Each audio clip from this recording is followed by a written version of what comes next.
मैं डॉक्टर नेहा कक्कड़ आप सभी उपस्थित डॉक्टर्स का स्वागत करती हूँ। और आज का सेशन स्टार्ट करने से पहले हम प्रेयर करेंगे। तो आईएफपीएच द्वारा आयोजित इस दैनिक वेबिनार श्रृंखला के 490वें सेशन में आज की हमारी जो गेस्ट स्पीकर हैं वे हैं डॉक्टर शिल्पी अग्रवाल। डॉक्टर शिल्पी अग्रवाल, आप सुन सकते हैं हमें? आप मैम वीडियो ऑन कर लीजिए। हाँ मैम, मैं सुन सकती हूँ। ओके, वीडियो ऑन नहीं हो रही है? नहीं मैम, मेरे लैपटॉप में वीडियो ऑन नहीं हो रहा है। ओके ओके, कोई बात नहीं। तो डॉक्टर शिल्पी अग्रवाल का एक छोटा सा मैं इंट्रोडक्शन देना चाहूंगी। वे अभी फिलहाल department of organ of medicine और पीजी कोऑर्डिनेटर हैं Ahmedabad homeopathic medical college Gujarat में। और इनकी जो क्वालिफिकेशन है वो है BHMS plus MD from Parul university. और करंटली ये पीएचडी भी कर रही हैं होम्योपैथी यूनिवर्सिटी इंडिया से।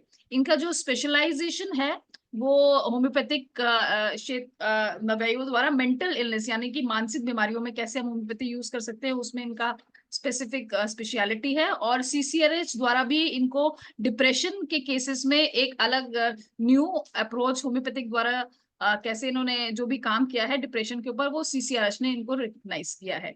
तो आज का जो डॉक्टर शिल्पी का टॉपिक है वह भी मानसिक उसके ऊपर ही कॉन्सेंट्रेटेड है कि बच्चों में जो भी मानसिक स्थिति है उसको हम कैसे समझ सकते हैं और कैसे होम्योपैथी उसमें भी रोल प्ले कर सकती है। तो डॉक्टर शिल्पी, आप अपना सेशन स्टार्ट कर सकते हैं। हाँ, thank you ma'am. Welcome.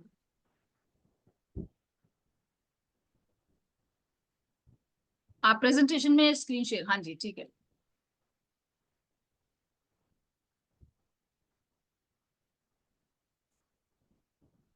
Good evening, नमस्कार।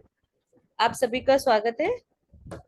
आज मैं शिशु समूह मतलब चाइल्डहुड में उन चाइल्ड चिल्ड्रन का बिहेवियर उसको समझने के लिए उसको कैसे समझना है वो हम डिस्कस करने वाले हैं।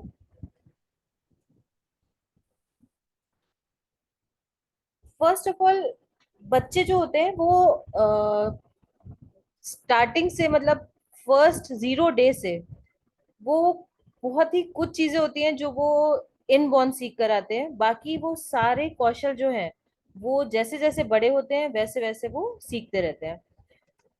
सबसे इम्पोर्टेंट जो होता है, हमको बच्चे का बिहेवियर समझना। वो बच्चे का बिहेवियर हम कैसे समझ सकते हैं, बच्चे का बिहेवियर होता क्या है। पहले तो हमें ये समझना है कि जो भी बिहेवियर मतलब जो भी वो बच्चा जो हमें दिखता है बच्चा करता हुआ वो है बिहेवियर। और उसके पीछे जो होता है जैसे कि एक्शन, उसके एक्शन से, उसके जेस्चर से, उसके मूवमेंट के तरीकों से, उसकी स्पीच से हमें उसके बिहेवियर का पता चलता है। और वो जो बिहेवियर होता है वो रिफ्लेक्शन होता है जो बच्चे के थॉट्स हैं या बच्चे की जो फीलिंग है उसका। तो फीलिंग जो है वो एक सब्जेक्टिव फिनोमेना है और बिहेवियर जो है वो एक ऑब्जेक्टिव फिनोमेना है। सब्जेक्टिव फिनोमेना मतलब जो कुछ फील हो, और ऑब्जेक्टिव जो दूसरे देख सकते हैं। सो बिहेवियर बाहर से दिखता है और फीलिंग हम बच्चा अंदर से महसूस करता है बहुत। तो इंटरनल फिनोमेना का एक्सप्रेशन जो है वो है बिहेवियर। अब नॉर्मल, पहले हमें नॉर्मल बिहेवियर को समझना पड़ेगा जिससे कि हम ये समझ पाए कि एबनॉर्मल बिहेवियर क्या होता है या बच्चे पर कब उसके माता पिता को ध्यान देना चाहिए।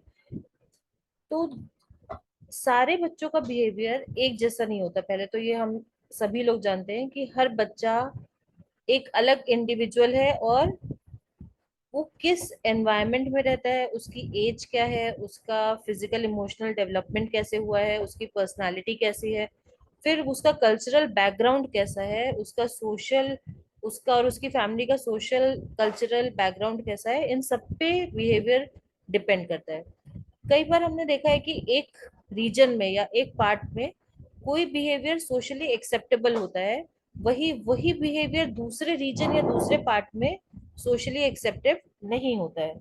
तो किसी भी बिहेवियर को हम मतलब सारे बिहेवियर जो है वो इन सब फैक्टर्स के ऊपर डिपेंडेंट होता है। कोई एक चीज नहीं डिटरमाइन करती है, सब मिलके बच्चे का बिहेवियर डिटरमाइन करते हैं। और बच्चे कैसे सीखते हैं, वो दूसरे को देखकर कई हद तक जो बच्चे का बिहेवियर होता है वो दूसरे को ऑब्जर्व करके वो सीखते हैं। उसमें सबसे इम्पोर्टेंट रोल जो होता है वो पेरेंट्स का होता है। और पेरेंट्स का रोल कैसे होता है कि बच्चे ने कुछ भी करा तो उसको अप्रिसिएशन मिला या रिवॉर्ड मिला या फिर उसको डांट मिली या मना करा गया, उससे वो बच्चा निर्धारित करता है कि उसको ये दोबारा करना है या नहीं करना है।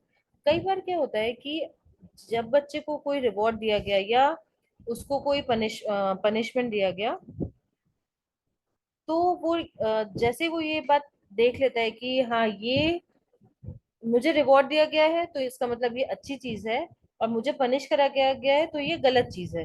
लेकिन अगर वो गलत चीज के ऊपर भी बच्चे के ऊपर जोर से चिल्लाया जाए या उसको बहुत डांटा जाए, तो कई बार वो भी गलत असर डालता है मन पे, और वो बच्चा उसी में ही उसको अटेंशन सीख करने के लिए बार बार वो बिहेवियर, गलत बिहेवियर को भी रिपीट करने करने लगता है।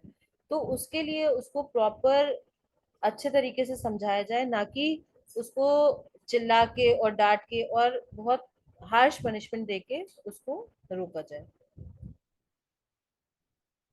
अब पॉजिटिव बच्चे को पॉजिटिव एक्टिविटीज के लिए, पॉजिटिव बिहेवियर के लिए कैसे हम रिवॉर्ड दे सकते हैं, वो ये है कि जैसे छोटी छोटी चीजों में भी बच्चे के डेवलपमेंट पे, बच्चे के बिहेवियर पे इफेक्ट आता है।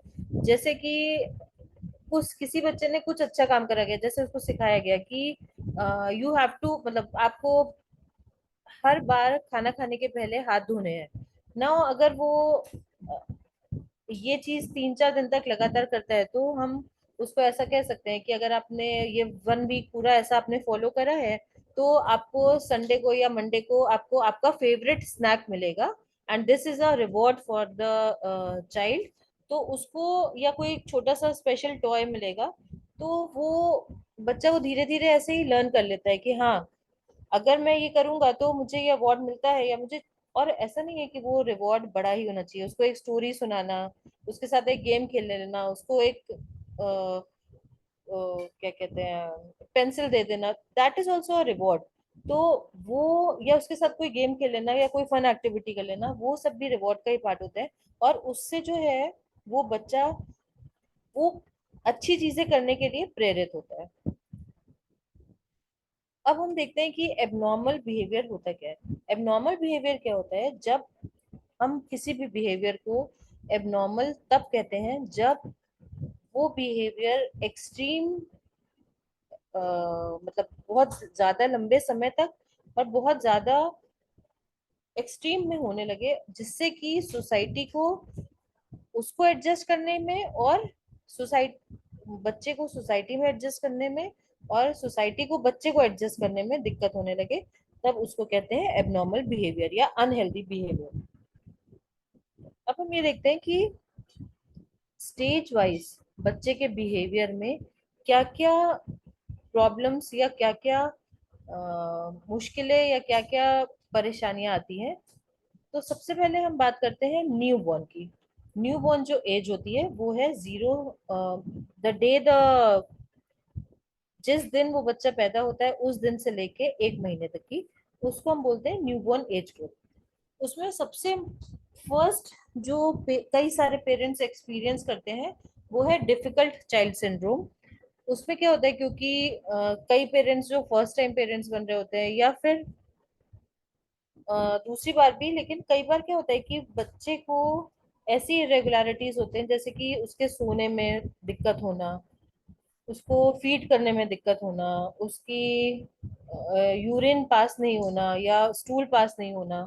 तो ये सारे कई बार डिफिकल्ट चाइल्ड सिंड्रोम के सिम्टम्स होते हैं।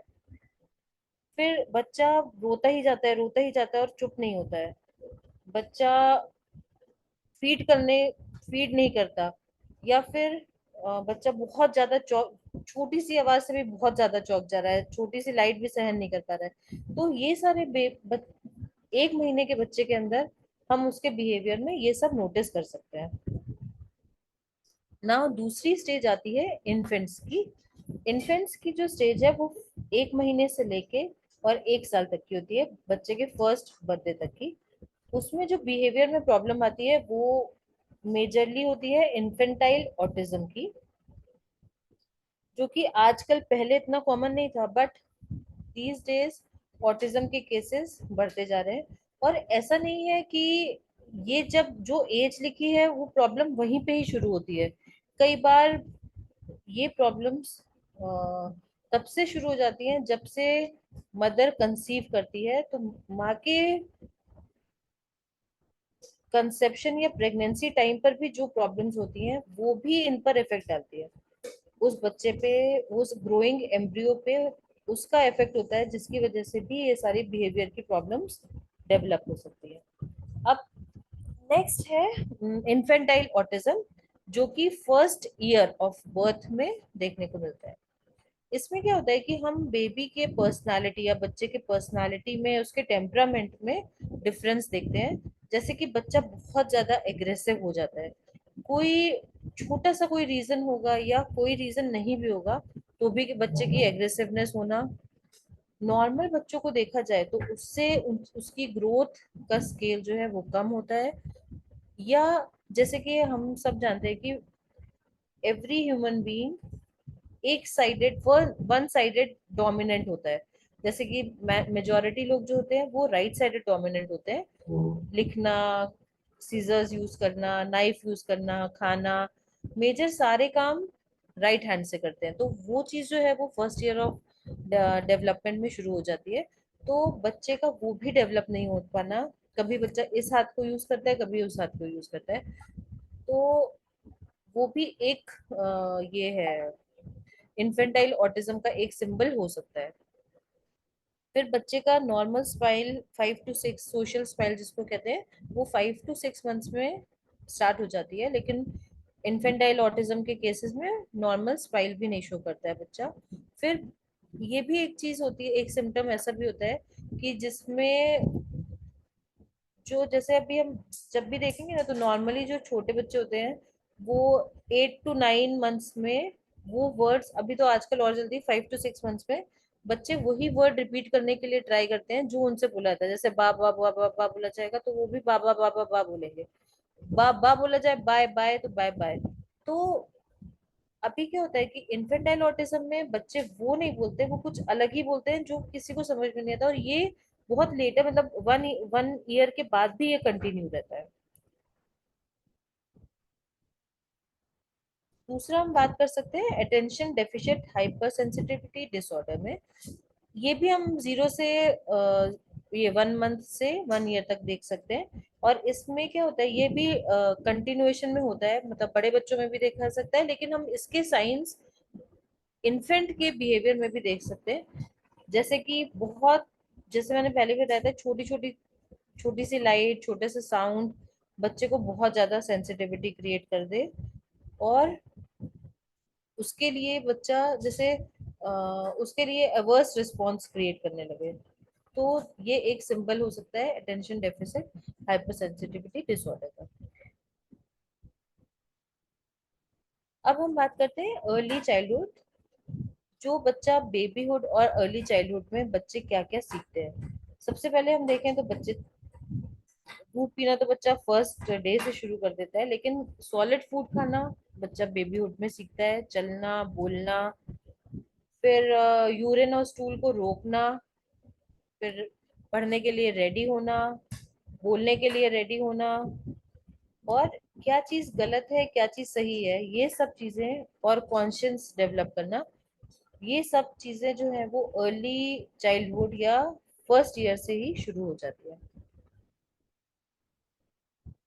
नेक्स्ट स्टेज जो आती है बच्चे के लाइफ में वो है 2 years to 6 years, that is early childhood.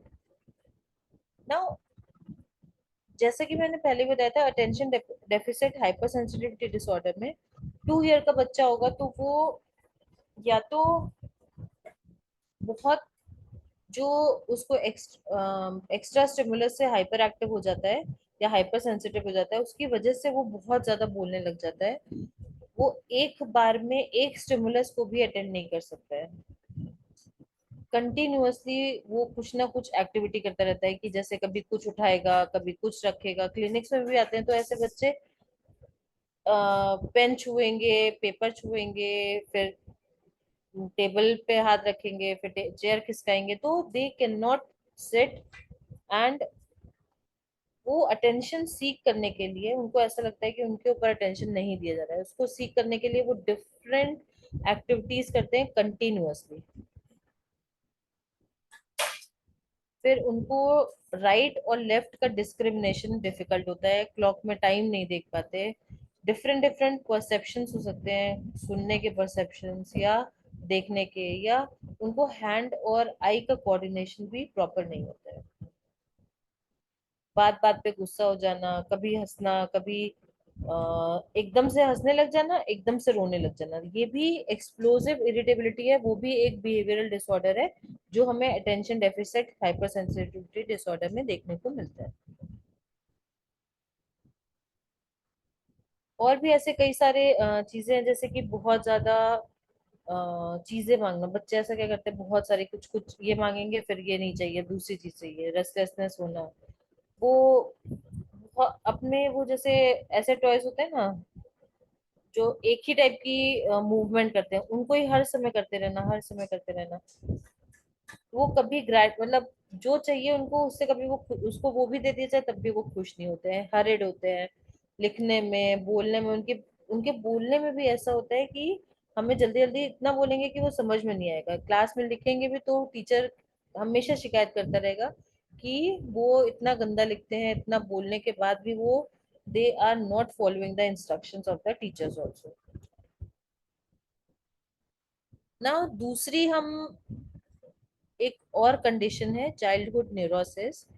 ये भी हमें 2 इयर्स से 3 इयर्स के बच्चों में देखने को मिलती है। 2 इयर्स से स्टार्ट हो सकती है और 3-4 इयर्स के बच्चों में ज्यादा देखने को मिलती है। वो है चाइल्डहुड न्यूरोसिस। इसमें क्या होता है कि बच्चे को मिसकंसेप्शंस होने लग जाते हैं। बच्चा without any reason fear develop करने लग जाता है, जिसमें कि specially fear of animals, fear of even लोगों का भी उसको डर लगने लग जाता है। आवाज थंडर स्टॉर्म का डर लगने लग जाता है। और उसका कोई रीजन नहीं होता। जैसे कि नॉर्मली क्या होगा, बच्चे को डॉग से डर तब लगने लगता है या तो उसने किसी को, या तो उसको डराया गया हो कि तुम्हें डॉग काट लेगा ऐसा कह के, या फिर उसने कभी देखा हो टीवी पे या फिर अपने सामने किसी को डॉग को काटते हुए और उसको बाइट करते हुए देखा हो तो उसको डर होगा। लेकिन अगर ये डर बिना किसी रीजन के डेवलप होता है तो वो एक सिंबल हो सकता है, वो एक सिम्टम हो सकता है चाइल्डहुड न्यूरोसिस का। एक ही चीज को बार बार करना, जैसे कि मना करने पर भी ऐसा देखा जाता है कि बच्चों में कुछ कुछ बिहेवियरल प्रॉब्लम्स में बच्चे एक चीज, जो चीज मना करी जाती है वो भी बार बार करते रहते हैं। जैसे कि मिट्टी उठाना, फिर बार बार हाथ धोना, कोई वैसी चीजें ही छूना जो गंदी हैं और उनको मना करके समझाया जा रहा है कि ये चीजें नहीं छूने की हैं। तो ये सारे सिम्टम्स, बिहेवियरल सिम्टम्स होते हैं चाइल्डहुड न्यूरोसिस में। नेक्स्ट हम लोग बात करते हैं सेपरेशन एंजाइटी डिसऑर्डर के। वो क्या होता है कि बच्चा इसमें, उसको एक डर होता है कि वो अपने पेरेंट्स में से किसी को लूज करेगा। ये भी एक तरह का फियर है और एंजाइटी है, जिसमें उसको ऐसा होता है कि अगर वो छोड़ के गया तो वो अपने स्कूल भी जा रहा है या कहीं भी जा रहा है तो उसको ऐसा लगता है कि वो उसके पेरेंट्स से छूट जाएगा। और इसकी वजह से उनके अंदर और लोगों और मतलब कजन्स में या आपस भाई बहन में ही उनके अंदर राइवलरी डेवलप हो जाती है। और ये भी एक बिहेवियरल प्रॉब्लम है।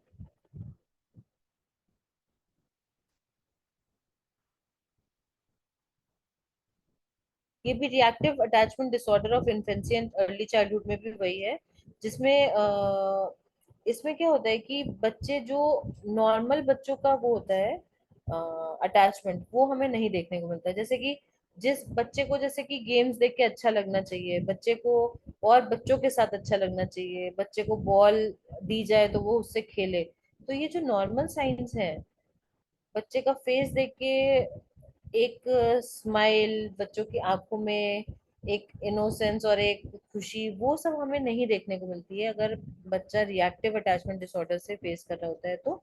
और उसमें क्या होता है कि जैसे कोई बच्चे को अगर स्माइल करो हेलो करो तो बच्चा रेसिप्रोकेट करता है, लेकिन इस डिसऑर्डर से जो बच्चे ग्रसित होते हैं उनको ये रेसिप्रोकेशन नहीं होता,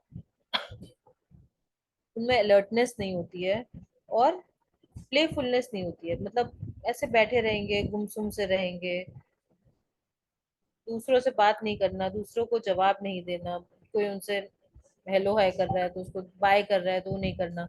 ये सारे सिम्टम्स होते हैं रिएक्टिव अटैचमेंट डिसऑर्डर के। अब कुछ फिजिकल सिम्टम्स भी होते हैं इसमें, जैसे कि वेट लॉस है, कम चलना, कम बातें करना, कम फीड करना, रोना भी एकदम धीमे धीमे, और नींद बहुत ज्यादा बढ़ जाना। फिर हम बात करते हैं स्पीच प्रॉब्लम्स की, जिसमें दो होते हैं। एक तो इलेक्टिव म्यूटिज्म की बच्चा मतलब अपने आप से नहीं बात कर रहा है, और दूसरा होता है स्टटरिंग और स्टैमरिंग, जिसमें बच्चे की स्पीच ही वो बोलना चाहता है बट उसकी स्पीच क्लियर नहीं होती है। नेक्स्ट हम लोग बात कर सकते हैं टेम्पर टैंट्रम्स की, जिसमें क्या होता है कि सबसे ज्यादा ये 2 to 3 इयर्स ऑफ एज में ही देखने को मिलता है, जब बच्चा अपने फीलिंग्स को कंट्रोल करना सीख लेता है। 3 4 साल के बाद तो बच्चा सीख लेता है, उसके पहले जब उसे नहीं सीखा होता है तो वो क्या करते हैं, अपने एंगर और फ्रस्ट्रेशन को टेम्पर टैंट्रम्स के फॉर्म में लोगों को दिखाते हैं, जिसमें कि क्या करते हैं वो, कोई भी चीज जो उनको लगता है वो फेंक देना, कुछ भी काम जो अटेंशन लोगों का ड्रॉ करे, ऐसे करना, लेट जाना, सर दीवार पर पीटना, फ्लोर में पीटना, ये सारे टेम्पर टैंट्रम्स के बिहेवियरल सिम्टम्स होते हैं। सांस रोक लेना, रो रो के सांस रोक लेना, ये सारे टेम्पर टैंट्रम्स में आते हैं। अब हम बात करते हैं थर्ड स्टेज की, जो है लेट चाइल्डहुड, जिसमें कि बच्चे बड़े हो चुके होते हैं। अब इस स्टेज में बच्चे फिजिकल स्किल्स डेवलप करते हैं, और एक एडल्टहुड मतलब टीन एज की तरफ जा रहे होते हैं, जिसमें कि उनको अ, सारे मतलब जैसे कि पढ़ना लिखना और सारे स्किल्स, फिजिकल स्किल्स डेवलप करना, वो उनकी कंसेप्ट को क्लियर करना, फिर कॉन्शियस मोरालिटी डेवलप करना, वैल्यूज डेवलप करना, फिर सोसाइटी में सोशल ग्रुप्स के साथ कैसे इंटरेक्शन करना है, इंस्टीट्यूशंस में कैसे रहना है, फिर अपने ऊपर अपने आप पर्सनल इंडिपेंडेंस कैसे डेवलप करनी है, ये सब वो सीखते हैं।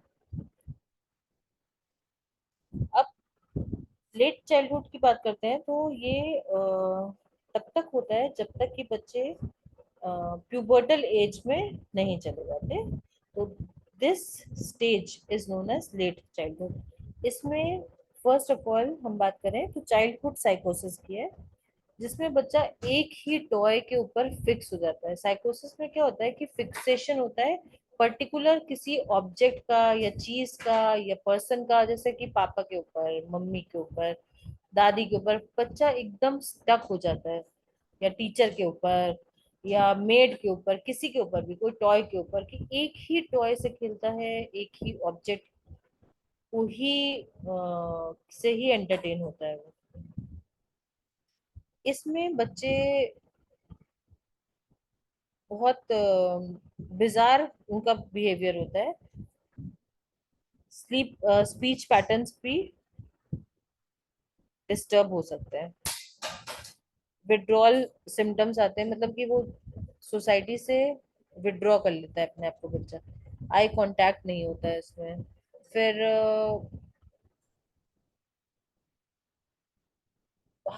एक मम्मी के पीछे पीछे लगे रहना हर समय, कोई आए तो उसको छुप जाना, जैसे जो वो अपने घर में देखते हैं वैसा नहीं करना जो उनके पेरेंट्स कर रहे हैं। जैसे कि कोई घर पर आया तो उसको ग्रीट कर रहे हैं, लेकिन वो बच्चा वो ग्रीट नहीं करता है। तो इससे हमें डिफरेंस पता लगता है कि उनके घर में ऐसे, जैसे कि अगर कई बार क्या होता है कि क्लिनिक्स में पेशेंट्स आते हैं, वो बोलते हैं कि हम इसको बहुत सिखाते हैं, बहुत कहते हैं, लेकिन ये कोई बात ही नहीं सुनता है। तो हमें तब क्या होता है कि कई बार बहुत डिफिकल्ट हो जाता है ये जज करना एक फिजिशियन के लिए कि पेरेंट्स जो बोल रहे हैं वो, मतलब वो पेरेंट्स खुद हाइपर है या फिर बच्चा सही में ऐसा करता है। तो कई बार हमें कई सारे डिफरेंट डिफरेंट क्वेश्चंस, कई सारे पेरेंट्स को अलग अलग इंटरेक्ट करके भी हमें पता लगाना पड़ता है कि वो जो कह रहे हैं वो बच्चा सही में है, और बच्चे का खुद बिहेवियर भी नोटिस करना पड़ता है उसको ग्रीट करके। तब हमें पता लग पाता है कि हाँ सही में उसको कोई बिहेवियर प्रॉब्लम है या नहीं है।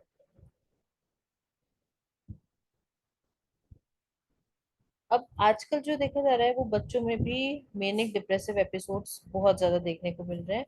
उसमें क्या होता है कि छोटे छोटे बच्चे, जैसे कि 10th क्लास, तो 10 इयर्स के, 8 इयर्स के, उनमें डिप्रेसिव एपिसोड्स देखने को मिलते हैं, जिसमें कि उन बच्चों को ऐसा लगने लग जाता है कि वो वो होपलेस होने लग जा रहे हैं उनके फ्यूचर के लिए।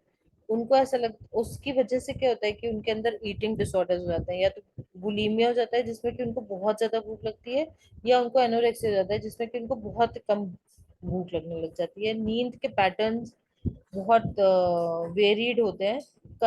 2-3 दिन बच्चा बहुत ज्यादा सोएगा, 2-3 दिन बच्चा एकदम नींद नहीं आएगी, 2 महीने तक तो नॉर्मल रहेगा, 2 महीने बहुत सैड रहेगा।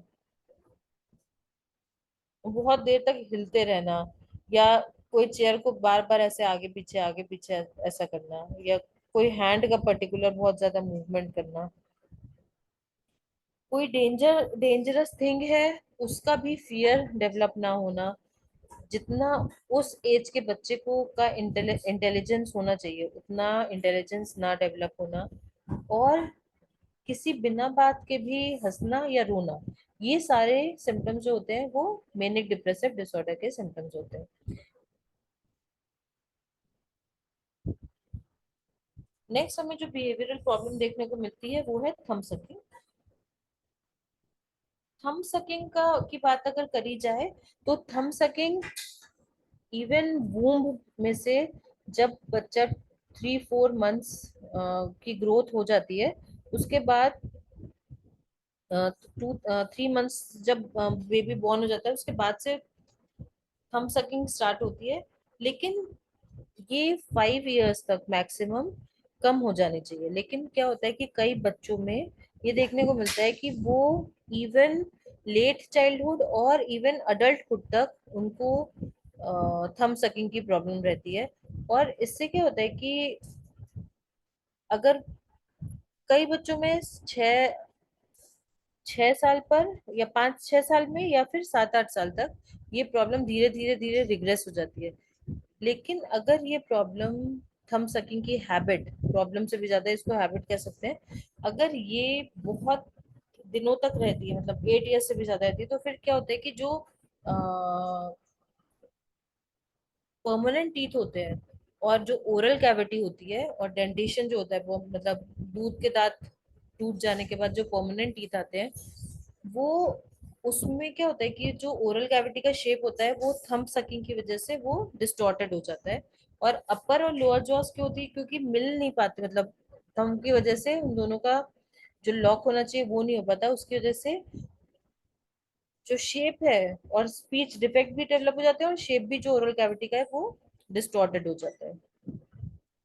इस प्रॉब्लम में क्या होता है कि बच्चे को जनरली ऐसा हो जाता है कि उसको लगता है कि यही एक ऐसी चीज है, और सिर्फ थंब सकिंग नहीं, फिंगर सकिंग भी हो सकता है और थंब सकिंग भी हो सकता है। उसको ऐसा लगता है कि यही एक ऐसी चीज है जिसमें कि उसको प्लेजर मिल रहा है, और वो अपने बिहेवियरल, मतलब वो अपने इसको ग्रेटिफाई करता है अंदर से, अपने एंजाइटी को, या अपने जो भी उसके अंदर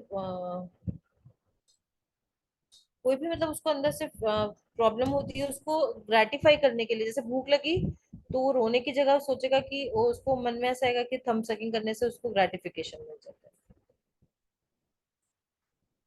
दूसरी चीज, दूसरा हम देखते हैं बिहेवियर प्रॉब्लम में स्टैमरिंग। स्टैमरिंग में क्या होता है कि कोई, स्टैमरिंग उस बच्चे को बोलते हैं जो कोई फ्लुएंट मैनर में बोल ना पाए। और ये भी मतलब जब बच्चा बोलना सीखता है उस समय से लेकर इवन अडल्टहुड तक ये कैरी होती है। और उसमें क्या होता है कि कई बार इसमें भी, स्टैमरिंग में भी कई सारे टाइप्स होते हैं स्टैमरिंग के। जैसे कि कई बार बच्चा एक ही वर्ड को बार बार रिपीट करता रहता है, मतलब एक अक्षर को बार बार रिपीट करना, या एक अक्षर को बहुत ज्यादा इंपॉर्टेंस देना, या फिर कोई अक्षर को ठीक से साफ ना बोल पाना। तो ये सारे स्टैमरिंग के टाइप्स होते हैं। और इसकी वजह से क्या होता है कि कई बार पब्लिक में बोलना, फोन कॉल आंसर करना, कोई भी ऐसे प्रेजेंटेशन करना, इन सब में उसको डिफिकल्टी फेस होने लगती है, जिससे कि भी कई बार उसको स्ट्रेस डेवलप हो जाता है, और वही इसको एक साइकिल बन जाता है।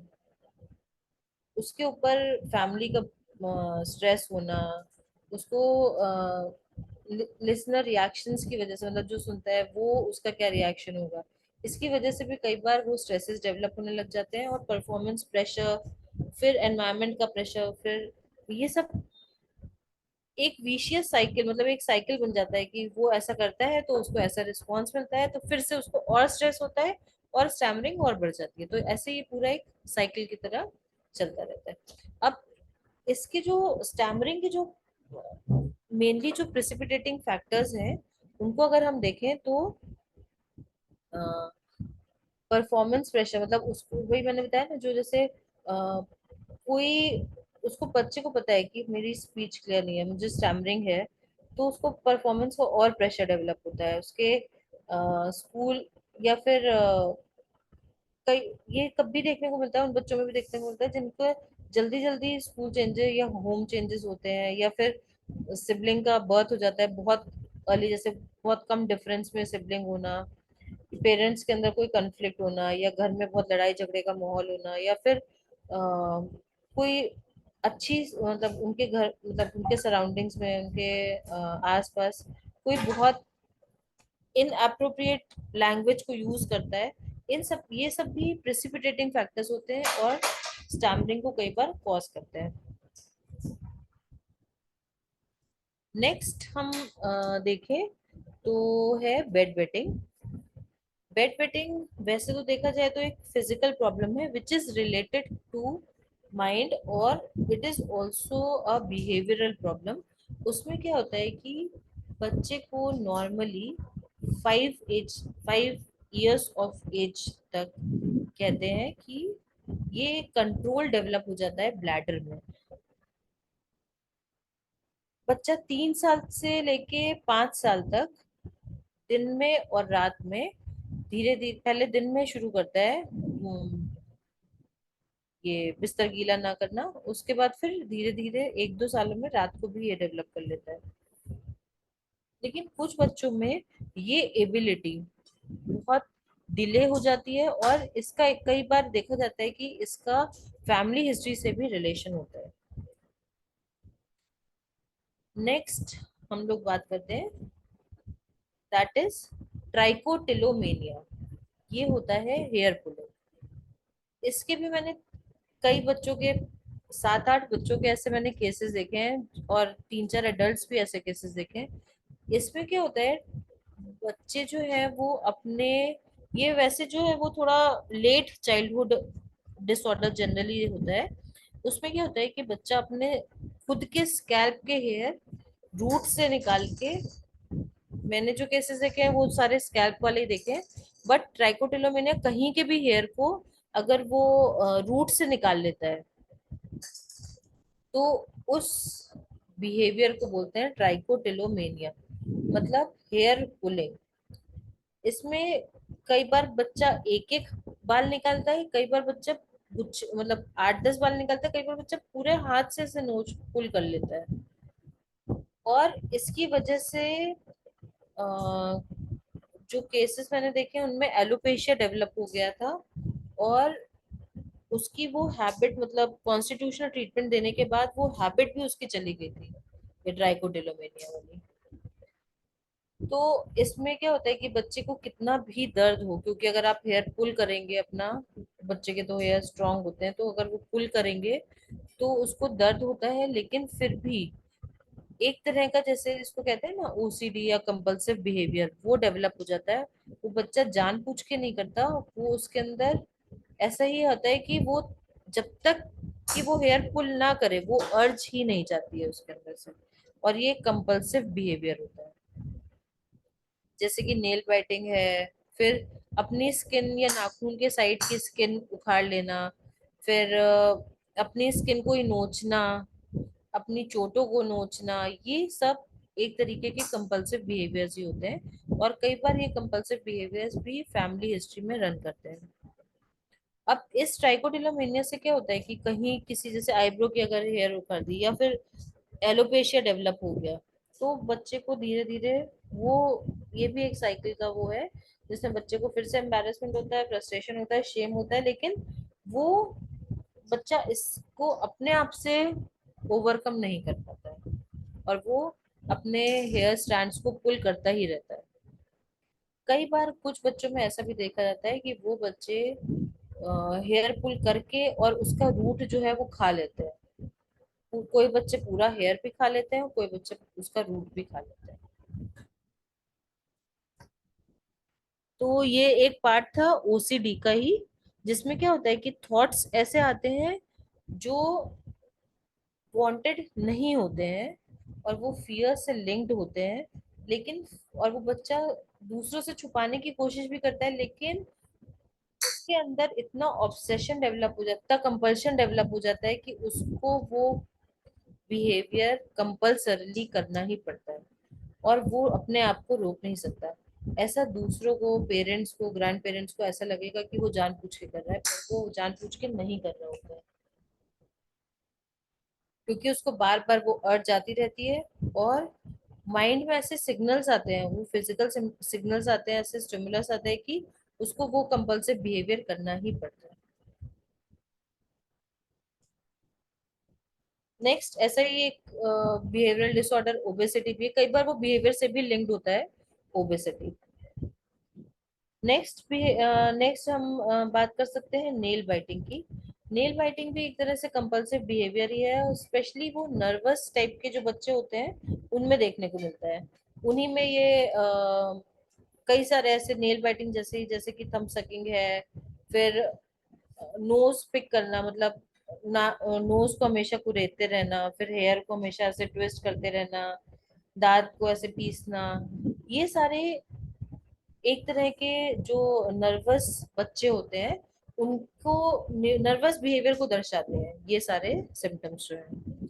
और ये मेनली देखा जाए तो 8-9 इयर्स में, वही लेट चाइल्डहुड के बच्चों में ज्यादा देखने को मिलता है ये नेल बाइटिंग। इवन कॉलेज के बच्चों को और एडल्टहुड में भी कई बार तक प्रोग्रेस करती है, और जितना ज्यादा उनके अंदर एंजाइटी और एंग्शियस प्रोसेसेस बढ़ते रहते हैं, जैसे कि पढ़ाई का प्रेशर बढ़ना, या फिर पीयर प्रेशर बढ़ना, या फिर फ्यूचर का के लिए एंजाइटी होना, पेरेंट्स के लिए एंजाइटी होना, ये जितना ज्यादा बढ़ता रहता है बच्चे उतना ज्यादा करते रहते हैं। और नेल बाइटिंग में तो कई बार बच्चे अपने नेल के साथ साथ फिंगर तक को, पूरी स्किन उनकी ये वेट होते होते, मतलब मुंह में डाले डाले पूरी स्किन में, पूरी स्किन उखड़ने लग जाती है, इतना ज्यादा ये हो जाता है। और ये भी एक तरह का स्ट्रेस कोपिंग मैकेनिज्म होता है इनका।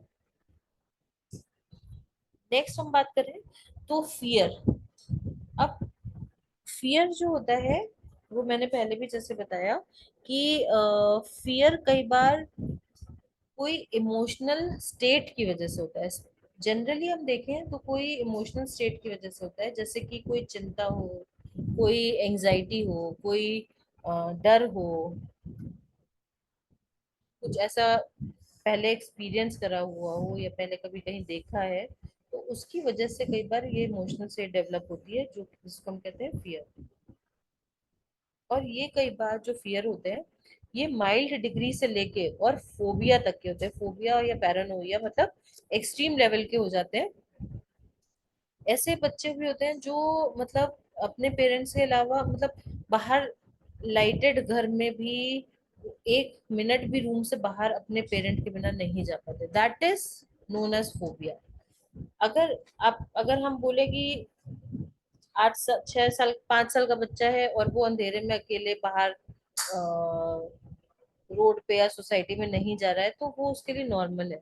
लेकिन अगर एक बच्चा एक रूम में अपने ही घर में एक रूम से दूसरे रूम में अकेले नहीं जा रहा है, then it can be said as phobia and then it can be considered as abnormal behaviour. अगर जो एक बच्चे की एज से जो उसको या पहले उसको डराया गया हो और वो उस चीज से डर लगता है, जैसे अगर बचपन से बच्चे को कहा जाता है कि आप खाना नहीं खाओगे तो आपको भूत आ जाएगा, तो उसकी खाना नहीं खाने से भूत आता है और भूत हमें नुकसान करेगा और भूत आपको खा जाएगा। तो उसके अंदर वो फियर डेवलप हो जाता है और वो फियर हमेशा बाद तक रह सकता है। देन वो तो डेवलप कराया हुआ फियर होता है। लेकिन कई बार ये फियर जो होता है कि इसके कोई कॉजेज नहीं होते हैं और ये एक्सट्रीम लेवल तक हो जाता है। लेकिन ये जो मैंने बताया ना, जो डेवलप कराया हुआ फियर होता है, वो एक अंडरस्टैंडिंग डेवलप होने के बाद बच्चे को भी पता लग जाता है कि नहीं, ऐसा कोई भूत भूत होता नहीं है और हम ये सिर्फ हमें खाना खिलाने जाने के लिए कहा जा रहा है।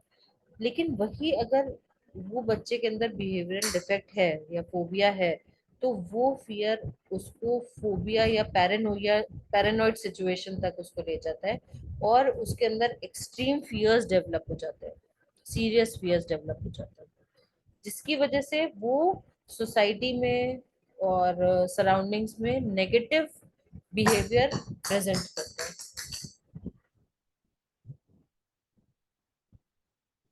नेक्स्ट ये हम आपको, ये पहले भी हम बात कर चुके हैं, ये डिप्रेशन की।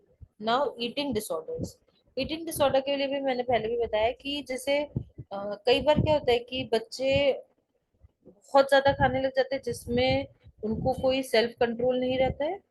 और कुछ बच्चे क्या होता है और बहुत फिर वेट भी गेन हो जाता है उनका उनका फूड इनटेक के ऊपर कोई कंट्रोल नहीं होता है। और कई बच्चे कैसे होते हैं कि उनको वो भूखे ही रहते हैं और वो खाना ही नहीं चाहते हैं, खुद अपने लिए सेल्फ इम्पोज स्टारवेशन करने लग जाते हैं। तो दोनों ही, इसको ज्यादा खाने को बुलीमिया कहते हैं, नहीं खाने को एनोरेक्सिया कहते हैं। दोनों ही कंडीशंस जो हैं वो बिहेवियरल डिफेक्ट में ही आती हैं। कई बार क्या होता है कि कोई एंजाइटी, फियर, सैडनेस, इन सबको डील करने के लिए, इन फीलिंग्स से डील करने के लिए भी बच्चा कंपल्सिव ईटर भी हो सकता है और कंपल्सिव नॉन ईटर भी हो सकता है।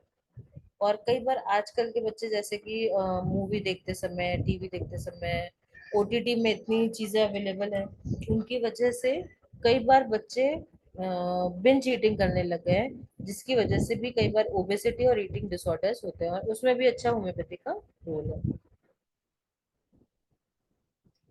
ये एक और मैं बात करना चाहूंगी स्कूल फोबियाज की।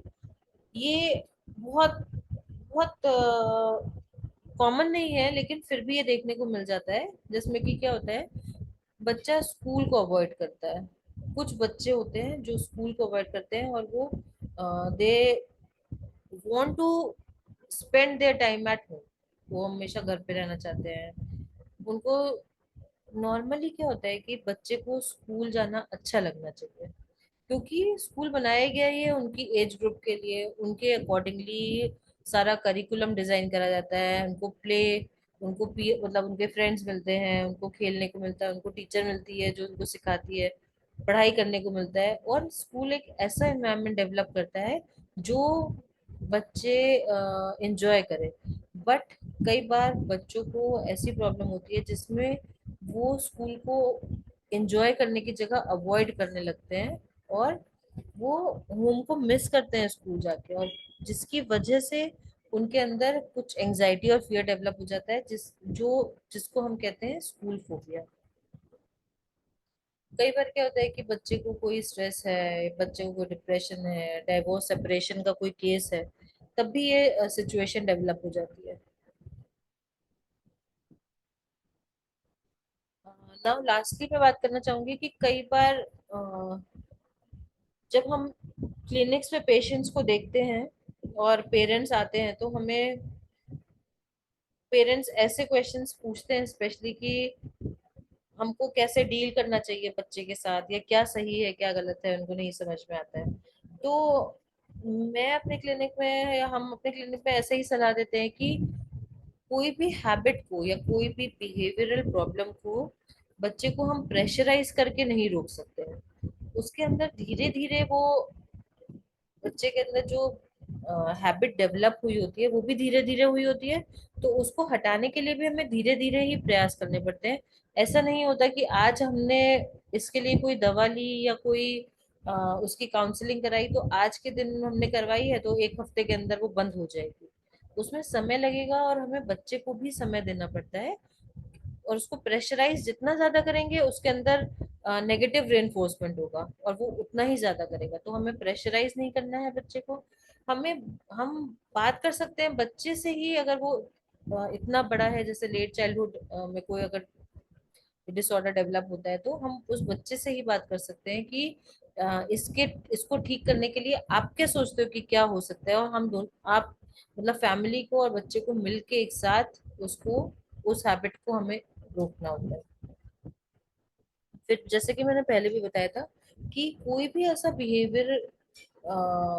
बिहेवियर है जो बच्चे का नेगेटिव है या उसमें नहीं होना चाहिए, तो जब वो बच्चा ट्राई करे तो उसको हमेशा पॉजिटिव रेनफोर्समेंट या कोई रिवॉर्ड या कोई अवार्ड या कोई एक्टिविटी, ऐसा कुछ हमें उसको रिवॉर्ड देना चाहिए जिससे कि वो हमेशा सही चीजें करने के लिए आगे प्रेरित हो। फिर दूसरा होता है कि कई बार ये नॉर्मल होता है पेरेंट्स के लिए भी, कई बार क्योंकि वो हर समय उस बच्चे के साथ रहते हैं, फ्रस्ट्रेशन डेवलप हो जाना। लेकिन ये जो फ्रस्ट्रेशन पेरेंट्स का होता है वो बच्चे की हैबिट को या बिहेवियर को और वर्स कर सकता है। उसमें क्या होता है कि वो बच्चे और इनसिक्योरिटी फील करते हैं, बिकॉज दे फील, वो हेल्पलेस फील करते हैं बिकॉज वो खुद नहीं हटा सक रहे होते हैं, और उनके पेरेंट्स के अंदर भी वो फ्रस्ट्रेशन वो देख रहे हैं। सो इन अ कंक्लूजन और इन शॉर्ट, अगर हमको किसी बच्चे के हैबिट को या बिहेवियर को स्टॉप करके और उसको चेंज करना है, तो उसमें उसके उस बच्चे का, उसके पेरेंट्स, ग्रैंड पेरेंट्स, या जो भी उसके साथ रहते हैं, फ्रेंड्स, उन सबका time, love, affection, attention, cooperation, and along with this homeopathic medicines which are constitutional or anti-miasmatic or individualized according to the individual child और उसकी बिहेवियरल प्रॉब्लम को देखते हुए अगर हम उसको मेडिसिन प्रेस्क्राइब करते हैं, तो homeopathy works miraculously. And this was all I wanted to tell for today. And thank you, and I want to thank IFHP for re-inviting me, and thank you, Sani sir.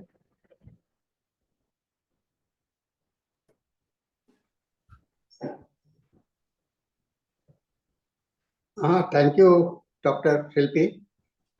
Thank you sir, thank you.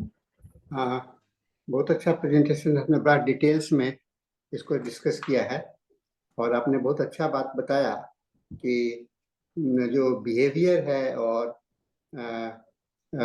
है और उसका जो feelings है, दोनों subjective और objective है। तो body language को समझना इसके लिए बहुत अच्छा है, आपने इस बात की चर्चा की और मैं समझता हूँ कि ये बहुत हम लोगों के लिए उपयुक्त जानकारी आपने दिया। साथ ही आपने दवा का भी जिक्र किया है। अगर किसी को कोई सवाल हो तो आप चर्चा कर सकते हैं, किसी को कुछ कहना हो तो हम लोग के पास में अभी समय है पूरा, हम लोग 10 मिनट के लिए बात कर सकते हैं। डॉक्टर अमीर इकबाल बोलते हैं कि एक्सीलेंट प्रेजेंटेशन।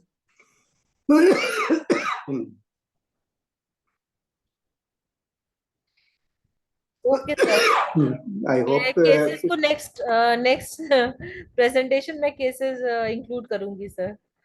मेरे हाँ, पास इसमें बहुत कुछ अच्छे अच्छे ये ट्राइकोटिलोमेनिया के केसेस हैं, थंब सकिंग वाले हैं, और कई सारे मैंने ऐसे पीडियाट्रिक केसेस में बहुत अच्छे रिजल्ट्स वाले केसेस हैं मेरे पास। मैं तो मैं नेक्स्ट तो में जरूर हम इंक्लूड करूंगी। चाहेंगे शिल्पी जी की आप इसका लोगों ने डिमांड भी किया है कि डिस्कशन ने केस के माध्यम से भी डिस्कस करें, तो इसका सेकेंड जरूर पार्ट सर। इसी का हाँ, हम लोग एक आपसे डेट आपका फिक्स कर लेंगे, ठीक है ना?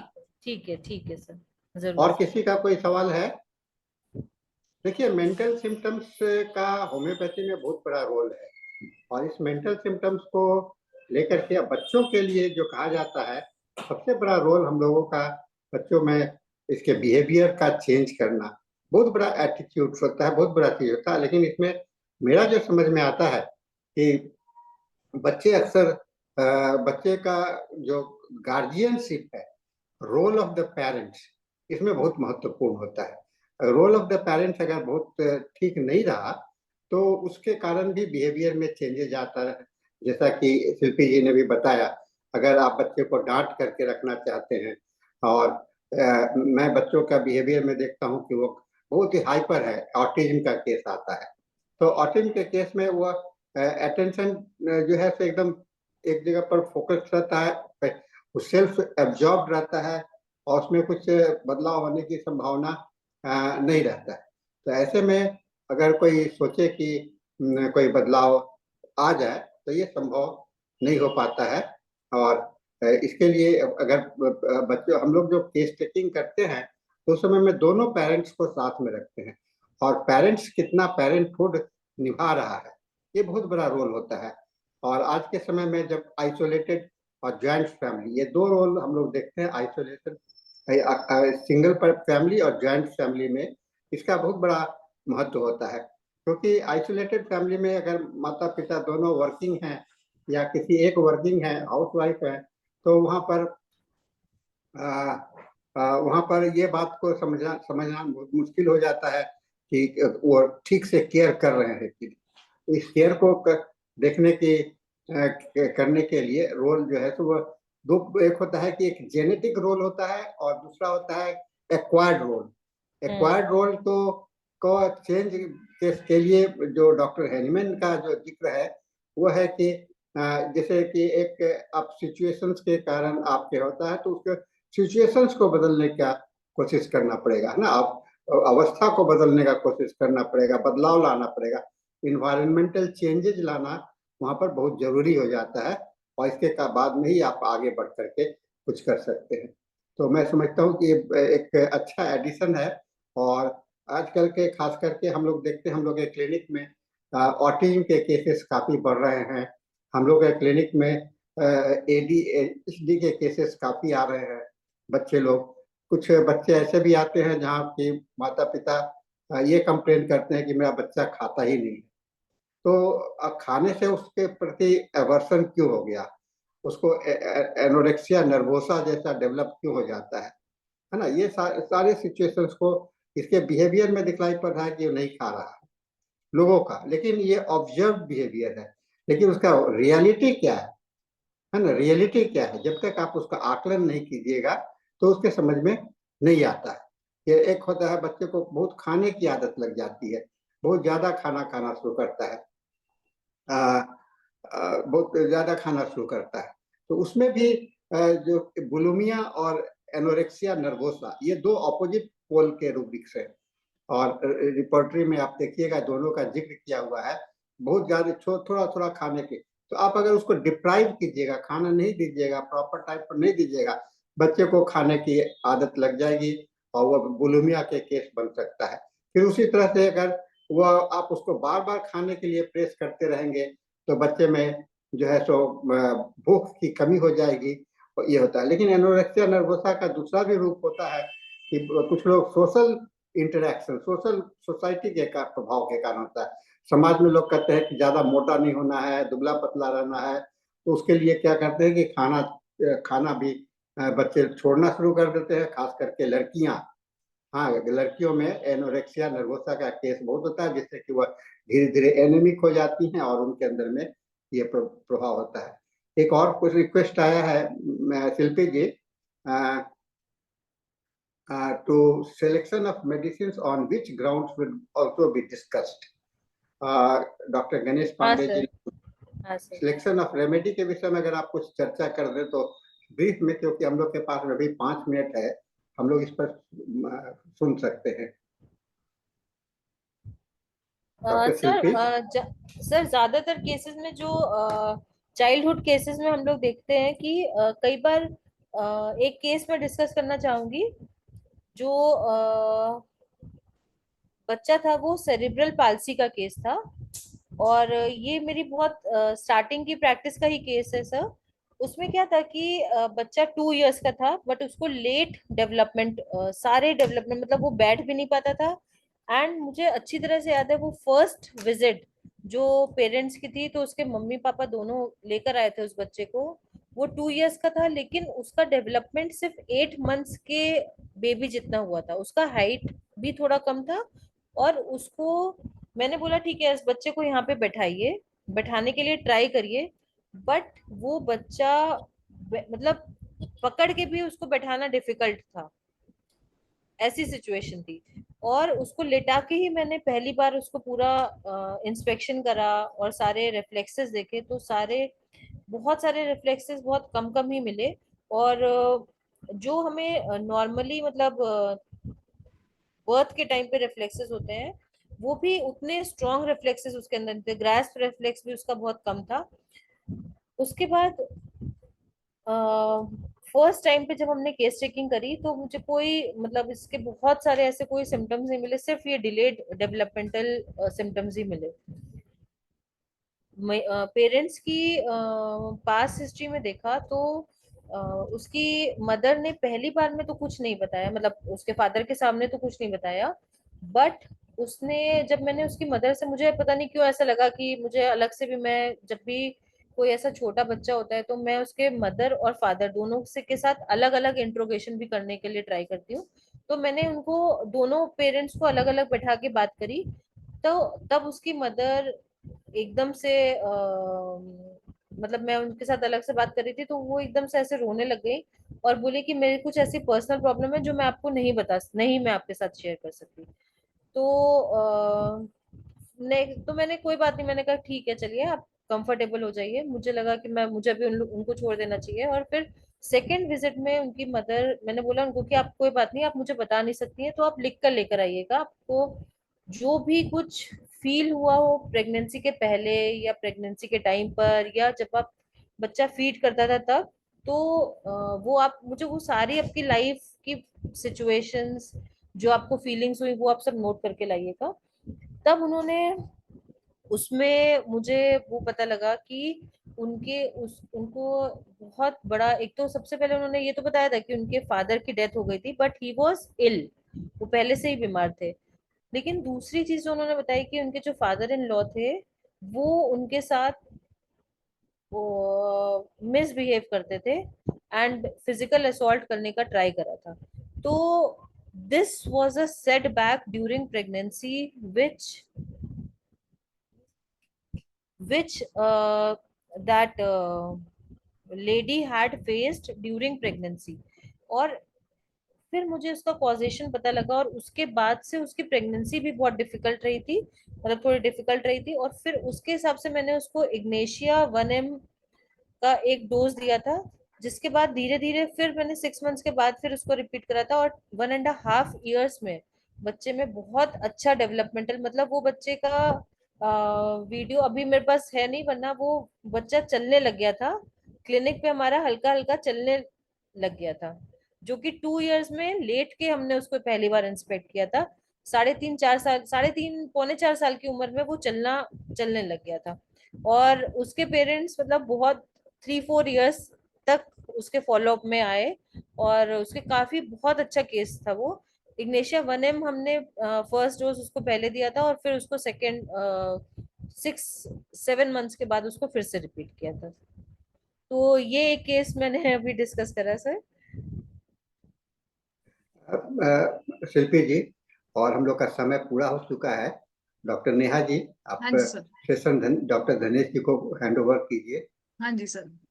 बहुत ही इंफॉर्मेटिव सेशन था डॉक्टर शिल्पी का, जो कि ब्रेन, चाइल्ड ब्रेन का क्या डिफरेंट जो डाइसेक्शन उन्होंने एक तरह से किया, जिसमें उनके फीलिंग्स और इमोशंस को उन्होंने एक्सप्रेस किया, और केसेस भी कैसे हम होम्योपैथी से हैंडल कर सकते हैं वो भी बताया। तो थैंक यू डॉक्टर शिल्पी, बहुत बहुत। और आगे भी आप और केसेस लेके आए IFPH पे और अपना प्रेजेंटेशन दें, यही आशा है। थैंक यू तो ma'am, thank you so much. हमारा आज का टाइम यही पूरा हो गया है। तो अब मैं इंग्लिश सेशन के लिए हैंड ओवर करती हूँ डॉक्टर धनेश को। धन्यवाद सभी को। थैंक यू मैम, धन्यवाद।